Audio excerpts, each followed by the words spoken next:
दिया जाए। जबकि इस तरह इस्लामाबाद हाई कोर्ट के जो 2 रुकनी डिवीजन बेंच है, जस्टिस आमिर फारूक और जस्टिस तारिक महमूद जहांगीरी ने ये इस्तदा मुस्तरद की थी और जेल ट्रायल को कड़ादंद करार देने से इनकार किया था।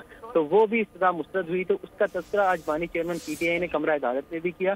जब उनको 342 का बयान रिकॉर्ड कराने के लिए कहा गया तो उनका ये कहना था कि आपको किस चीज़ की जल्दी है। अब तो इस्लामाबाद हाई कोर्ट ने हमारी जेल ट्रायल के खिलाफ हुक्म इम्तना की दरख्वास्त मुस्तरद कर दी है, आप कुछ देर वेट कर लें। आरिजा, साथ ही रहेगा इस्तेहकाम पाकिस्तान पार्टी के रहनुमा फयाजुल हसन चौहान साहब इस वक्त हमारे साथ लाइन पर मौजूद हैं। फयाजुल हसन चौहान साहब, गुज़िश्ता रोज़ साइफर केस में 10 साल कैद बा मुशक्कत, आज तो शखाना केस में 14 साल की कैद की सजा सुना दी गई है, क्या कहेंगे आप?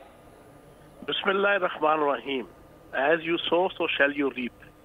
मैं ये समझता हूँ कि जो तोशा खाना के हवाले से मुकद्दस मकामात की तौहीन की गई, खाना काबा मस्जिद नबवी की घड़ियों की तौहीन की गई, सरकारी सरमाए को राम राम सपना पराया माल अपना करार देकर लूटा गया और ओने पौने तोशा खाना से जनाब सरकारी घड़ियां और तोइफ लेके 1.5 अरब से लेके 4 अरब की मालियत में बेचा गया, तो उसके बाद मेरा ख्याल है कि फिर यही सजा बनती है।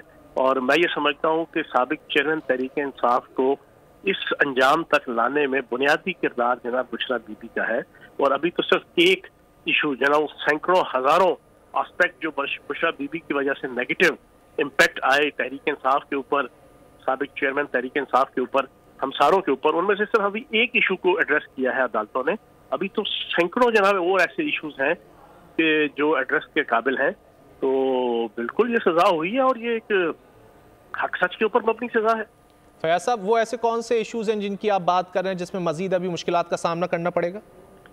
देखें, रियासत को दांव पे लगाना, अपनी माली करप्शन को बचाने के लिए पार्टी को दांव पे लगाना, साबिक चेयरमैन तहरीक इंसाफ को ज़हनी तौर पर, जिस्मानी तौर पर, अकली तौर पर, अमली तौर पर महलूज करना, पाकिस्तान की रियासत और रियासती अदारों के अंदर जादू टूना के जरिए से जनाब पेनिट्रेट करने की कोशिश करना, इस तरह के बीसियों सैकड़ों चीजें हैं कि जो पिछले